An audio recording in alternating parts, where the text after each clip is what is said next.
नमस्कार दर्शक बंधु आपण समस्त को मो चैनल को पुणी थे स्वागत करुच्ची। दर्शक बंधु 2 सेप्टेम्बर सप्तपुरी अमावास्या एवं एही अमावास्याटी पड़ुची सोमवार दिन। सोमवार दिन अमावास्या पड़िले ताहाकु कुहा जाय सोमवती अमावास्या एवं बहुत नीति कांतिर सहित प्रभु श्री जगन्नाथंकर पूजार्चना करा जाय एही अमावास्या दिन जदि सोमवार रे अमावास्या पड़िथिबो। आपण माने जानिचंती कि नहीं मु जानिनी, किंतु श्री मंदिर रे बहुत नीतिकांति रे प्रभु जगन्नाथंकर पूजार्चना करा जाए एवं दर्शक बंधु एही अमावास्याटी मां महालक्ष्मीकर अत्यंत प्रिय।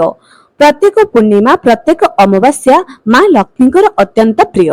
सेथिपई त कुहा जाए गुरुवार अमावास्या संक्रांति पूर्णिमा दिन बहुत पूजार्चना करा जाए मां लक्ष्मीकर। आपण माने जेते भी नियम पालन करिवे आपनकर उन्नति सेतिकी हबो।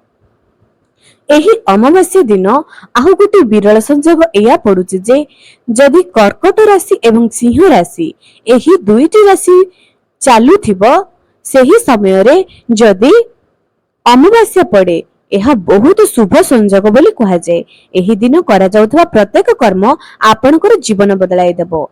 मु आज आपण मानक पई जे उपायटी नै आसीछि एहा आपण मानकु तो निहाती दरकार अटे, कारण मनस्कामना पूर्ण करबा पई प्रत्येक मनुष्य तत्पर थांती। एमिति कि मु मध्य प्रत्येक व्यक्ति धन संबंधित बहुत पीड़ा पाई थांती। एही अमावास्या दिनटी रे आपण मानकर गोटी टंका कॉइन आपनकर जीवन बदलाई देबो। मु आपण मानकु आगको एहार विधि सहित किपरि कोन करिवे सेही टंका को नै कि ता विषय रे बताइबी।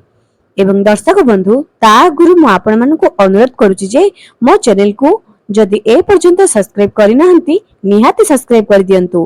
पाखरे थिबा बेल आइकन को क्लिक करी वीडियो को गोटे लाइक टे कर दियंतु एवं एही वीडियो को बहु मात्रा रे शेयर करंतु। जेहेतु काली की अमावास्या पड़ुची हुई तो एही कामटी कहार काम रे आसी परिबो, तेनु जेते पारुचंती एही वीडियो को शेयर करंतु।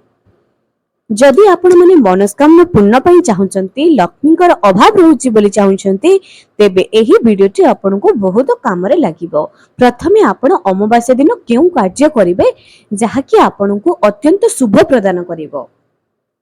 जीवन रे जदि बहुत काम अटकी जाउची हेउ नाही आपण अमावास्या दिन गरीब लोकन को किछि दान करंतु जहा कि आपनकर जीवन बदलाई देबो एवं आपनको घरर जहा भी अदरकारी जिंस अछि एही अमावास्या दिन आपण घर बाहर को पकाई दियंतु।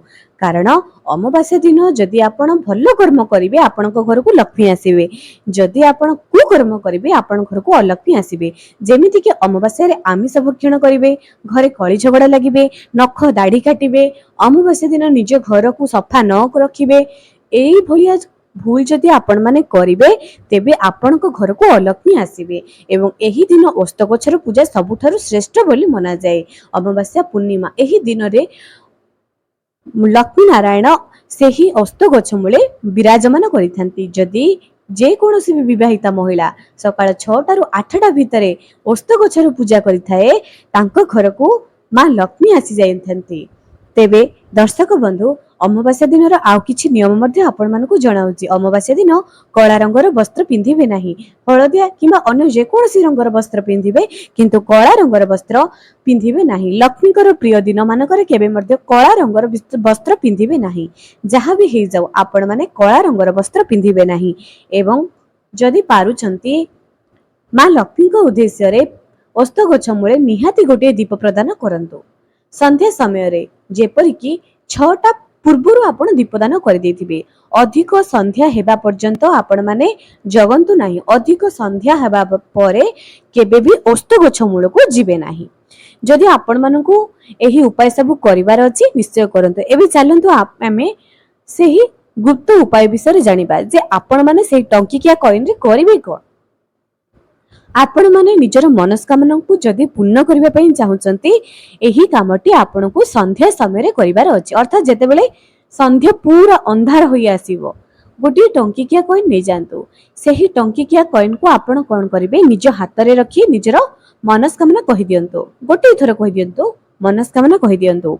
जहा भी आपनकर धन जनित समस्या आसी जहा भी समस्या आसी सेही टंकिकिया कॉइन को कहि दियंतु। निज हाथ रे गिंदी रखी घोड़ाई करी निज दुई हाथ रे कहि दियंतु एवं ଏକ ମୁହାଁ ହୋଇ ପଛକୁ ଜମା ବି ବୁଲିବେନି।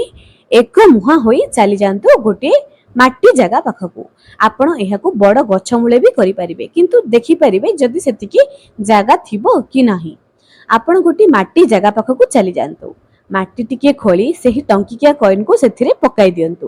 ପୁଣି ମାଟି ଘୋଡ଼ାଇ ଦିଅନ୍ତୁ ଏବଂ ନିଜ ଆଙ୍ଗୁଠିରେ ଗୋଟିଏ ସର୍କଲ କରିଦିଅନ୍ତୁ, ଗୋଟିଏ ଗୋଲ କରିଦିଅନ୍ତୁ। ଯେଉଁଠାରେ ଆପଣ ପୋତି ଦେଲେ ଟଙ୍କାଟିକୁ ଗୋଲ କରିଦିଅନ୍ତୁ। ପୁଣି ଏକ ମୁହାଁ ହୋଇ ନିଜ ଘରକୁ ଚାଲି ଆସନ୍ତୁ। ଆପଣଙ୍କର ଯଦି ଧନ ଜନିତ ସମସ୍ୟା ଥିବ ତେବେ ଏହା ଆପଣଙ୍କୁ ବହୁତ ଲାଭ ପ୍ରଦାନ କରିବ। ଯଦି ଆପଣଙ୍କର କୌଣସି ମନସ୍କାମନା ପୂର୍ଣ୍ଣ ହେଉନାହିଁ ବୋଲି ଲାଗୁଛି, ନିଜ ମନସ୍କାମନାକୁ କହିଦିଅନ୍ତୁ ଏବଂ ଏହି କାର୍ଯ୍ୟଟି କରିଦିଅନ୍ତୁ। ଅମାବାସ୍ୟା ଦିନ କରାଯାଉଥିବା ପ୍ରତ୍ୟେକ କାର୍ଯ୍ୟ ବହୁତ ଶୁଭ ଅଟେ। ଦର୍ଶକ ବନ୍ଧୁ, ଆପଣମାନେ ଜାଣିଛନ୍ତି ଯେ ପବିତ୍ର ଦିନ ମାନଙ୍କରେ, ଶୁଭ ଦିନ ମାନଙ୍କରେ କାହିଁକି ଆମେ ଭଲ କାର୍ଯ୍ୟ କରିଥାଉ? କାରଣ ସେହି ଦିନ କରାଯାଉଥିବା କାର୍ଯ୍ୟ ଆମକୁ ବହୁତ ସଫଳତା ପଥକୁ ନେଇ ଛାଡ଼େ। ସେହିପରି ଏମିତି ବହୁତ ଦିନ ଅଛି ଯାହାକି ଆପଣମାନେ ଯଦି ଏହି କାର୍ଯ୍ୟକୁ କରିଦିଅନ୍ତି ଆପଣଙ୍କର ଜୀବନରେ ବହୁତ ଉନ୍ନତି ଆସିବ। ତେଣୁ ହାତ ଛଡ଼ା ଜମା ମଧ୍ୟ କରନ୍ତୁ ନାହିଁ। ଗୋଟିଏ ଟଙ୍କିକିଆ କଏନ ଆପଣଙ୍କର ଭାଗ୍ୟ ବଦଳାଇ ଦେବ। ଯେ କୌଣସି ସମସ୍ୟା ହେଉନା କାହିଁକି, ଆପଣମାନେ ତୁରନ୍ତ ଏହାକୁ ନିଜର ହାତରେ ରଖି କହିଦିଅନ୍ତୁ।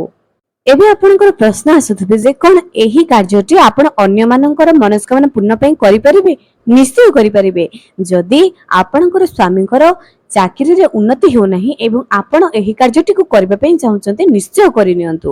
ଏଥିରେ କୌଣସି ମଧ୍ୟ ସନ୍ଦେହ ନାହିଁ। ଏବଂ ଆପଣ ଏହି ଦିନ କଣ କରିବେ? ସନ୍ଧ୍ୟା ଗଡ଼ିଗଲା ପରେ ଶିବ ମନ୍ଦିରରେ ଗୋଟିଏ ଦୀପ ପ୍ରଦାନ କରନ୍ତୁ। ଅମାବାସ୍ୟା ଦିନ ଏହା ଆପଣଙ୍କ ଜୀବନର ବଡ଼ ବଡ଼ ସଙ୍କଟକୁ କଟେଇ ଦବ।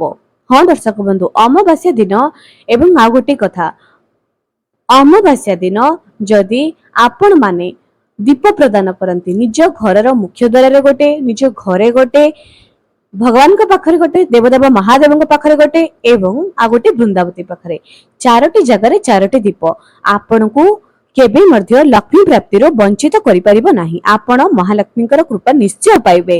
ଦର୍ଶକ ବନ୍ଧୁ, ତା ସହିତ ଆପଣମାନଙ୍କୁ ନିରନ୍ତର କର୍ମ କରିବା ପାଇଁ ପଡିବ। କର୍ମ ହିଁ ଭଗବାନ। କର୍ମ ବିନା ଆମର କୌଣସି ମଧ୍ୟ ମୂଲ୍ୟ ହିଁ ନାହିଁ। ଆମେ କର୍ମ କରିବା ନାହିଁ, ପୂଜା ପାଠ କରିବା ନାହିଁ। ଦର୍ଶକ ବନ୍ଧୁ, କର୍ମ ଯେତିକି ଦରକାର, ପୂଜା ପାଠ ସେତିକି ଦରକାର। ଯେତେ ପାରୁଛନ୍ତି ନିରନ୍ତର ବହୁତ ଚେଷ୍ଟା କରନ୍ତୁ, ପ୍ରୟାସ କରନ୍ତୁ, ଦେଖିବେ ଆପଣ ମଧ୍ୟ ସଫଳତାର ଶୀର୍ଷରେ ନିଶ୍ଚୟ ପହଞ୍ଚିବେ। ଏବେ ଆଉ ଗୋଟିଏ କଥା ଦର୍ଶକ ବନ୍ଧୁ, ଯଦି ଆପଣମାନେ ଏହି ଅମାବାସ୍ୟା ଦିନ ନିଜ ଛୁଆକୁ ମାରନ୍ତି ତେବେ ଆପଣମାନଙ୍କୁ ବହୁତ ଦଣ୍ଡ ମଧ୍ୟ ମିଳିବ। କୁହାଯାଏ ଯେଉଁ କର୍ମର ଫଳ ସେହି ଜନ୍ମରେ ହିଁ ମିଳିଯାଏ। ଯଦି ଆପଣମାନେ ଏପରି ପାପ କର୍ମ କରିବେ, ଆପଣଙ୍କ କର୍ମର ଫଳ ଆପଣମାନେ ନିଶ୍ଚୟ ଭୋଗିବେ। ଏହି ଅମାବାସ୍ୟା ଦିନ ଘରେ ପୋଡ଼ା ଦ୍ରବ୍ୟ ଖାଆନ୍ତୁ ନାହିଁ। ଅମାବାସ୍ୟା ଦିନ ଆପଣମାନେ ମିଥ୍ୟା ଭାଷଣ କୁହନ୍ତୁ ନାହିଁ ଏବଂ ପରନିନ୍ଦା ପରଚର୍ଚାରୁ ମଧ୍ୟ ଦୂରେଇ ରଖନ୍ତୁ। ମୁଁ ଆଗରୁ କହିଛି, ଯେଉଁ ତିଥି ଯେଉଁ ବାର ମହାଲକ୍ଷ୍ମୀଙ୍କର ପସନ୍ଦ ଅଟେ, ଆପଣ ସେହି ବାରରେ ଯେତେ ପାରିବେ ସେତେ ସନ୍ନ୍ୟାସୀ ପରି ରୁହନ୍ତୁ, ନିଜ ମନକୁ ପବିତ୍ର ରଖନ୍ତୁ। ଯେତେ ପାରିବେ ସେତେ ଏହିଭଳି ଆଚାର ବିଚାରରେ ରୁହନ୍ତୁ, ଦେଖିବେ ମହାଲକ୍ଷ୍ମୀଙ୍କର କୃପା ଆପଣଙ୍କ ଉପରେ ନିଶ୍ଚୟ ବର୍ଷିବ। ଏବଂ ମୁଁ ଆଗରୁ ବି କହିଛି, ଯଦି ଆପଣମାନେ ଦାରିଦ୍ର୍ୟର ଜୀବନ ବଞ୍ଚୁଛନ୍ତି, ଯଦି ଆପଣଙ୍କ ଘରେ ସବୁବେଳେ ଅଭାବ ଲାଗି ରହୁଛି, ଆପଣ ରେଗୁଲାର ବେଲ ବୃକ୍ଷ ମୂଳେ ଗୋଟିଏ ଢାଳ ପାଣି ଢାଳନ୍ତୁ ଏବଂ ଗୋଟିଏ ଦୀପ ପ୍ରଦାନ କରନ୍ତୁ। ସନ୍ଧ୍ୟା ସମୟରେ ସକାଳ ବେଳା ପାଣି ଢାଳିବେ, ସନ୍ଧ୍ୟା ସମୟରେ ଯେପରି ମା ବୃନ୍ଦାବତୀଙ୍କର ପୂଜା କରୁଛନ୍ତି ଗୋଟିଏ ଦୀପ ଲଗାଇ ଦେଉଛନ୍ତି, ସେହିପରି ବେଲ ବୃକ୍ଷ ମୂଳେ ମଧ୍ୟ ଗୋଟାଏ ଦୀପ ପ୍ରଦାନ କରନ୍ତୁ। ଏହାକୁ ଆପଣମାନେ ରେଗୁଲାର କରିବେ। ରେଗୁଲାର କରିବା ଦ୍ୱାରା ଆପଣମାନେ ନିଶ୍ଚୟ ସୁଫଳ ପ୍ରାପ୍ତ କରିପାରିବେ। ଏବଂ ଗୋଟିଏ କଥା ଦର୍ଶକ ବନ୍ଧୁ, ମୋ ଚ୍ୟାନେଲରେ ଏମିତି ବହୁତ ସାରା ବାସ୍ତୁ ଟିପ୍ସ, ମା ମହାଲକ୍ଷ୍ମୀଙ୍କର ଉପାୟ ଏସବୁ ଅଛି। ଯଦି ଆପଣମାନେ ଚାହିଁପାରନ୍ତି ହୁଏତ ଆପଣଙ୍କର କାମରେ ମଧ୍ୟ ଆସିପାରିବ। ଯଦି ଆପଣମାନଙ୍କର ଇଚ୍ଛା ଅଛି ଦେଖିବା ପାଇଁ, ଥରୁଟିଏ ମୋ ଚ୍ୟାନେଲକୁ ଭିଜିଟ କରନ୍ତୁ ଏବଂ ଦେଖିଦିଅନ୍ତୁ। ହୁଏତ କେଉଁ ଭିଡ଼ିଓଟି ଆପଣଙ୍କର କାମରେ ମଧ୍ୟ ଆସିପାରିବ। ଏମିତି ବହୁତ ସାରା ଭିଡ଼ିଓ ଯାହାକି ଲୋକମାନେ ବହୁତ ପସନ୍ଦ କରିଛନ୍ତି। ଥରୁଟିଏ ଚ୍ୟାନେଲକୁ ଭିଜିଟ କରନ୍ତୁ ଏବଂ ଦେଖିଦିଅନ୍ତୁ।